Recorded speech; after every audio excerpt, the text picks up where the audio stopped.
James Gunn, for the millionth time,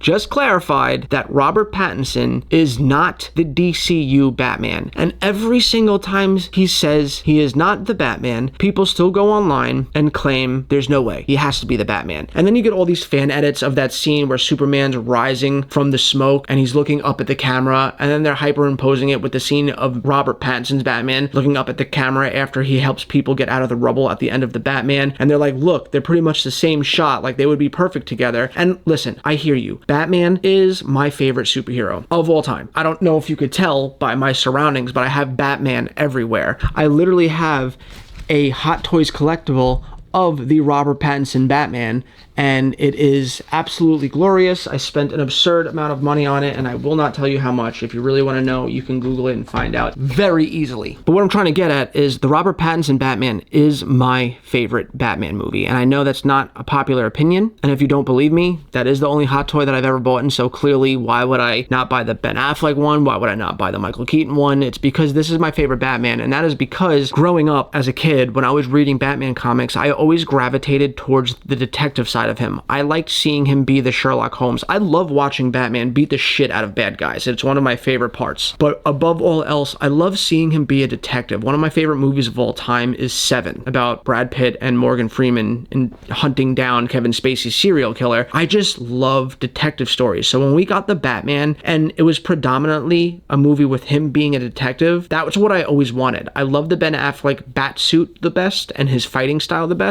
I loved Christian Bale, but I hated his voice and I hated the suit. Michael Keaton will always be the GOAT because that's who I grew up with, but the Batman is, as a whole, my favorite Batman movie, and I know a lot of people talked about how boring it is, and I get it. If you want a more traditional superhero flick that has a lot more action and suspense and stuff going on like that, then I understand why a lot of people didn't gravitate towards this, but for me personally, I loved it because it was the exact thing I wanted. It was a Batman movie where he was predominantly a detective, he was an absolute badass, it was 95% Batman and 5% Bruce Wayne. It's like, not for nothing. When I show up to a superhero movie, I show up because I want to see the superhero, not the alter ego. That's why I really didn't like The Dark Knight Rises. That's why I didn't like Iron Man 3. Like, I don't care about Tony Stark. I care about Iron Man. I don't get me wrong, I love Tony Stark, but I want to see the suit of armor flying around in action. I didn't want to see Tony Stark running around with man-made guns killing bad guys. Like, that's just not what I wanted out of my superhero movies. So it worked for me. I loved the Batman. That being said, why would I want this Batman to show up next to David Cornsweet's Superman in a sequel?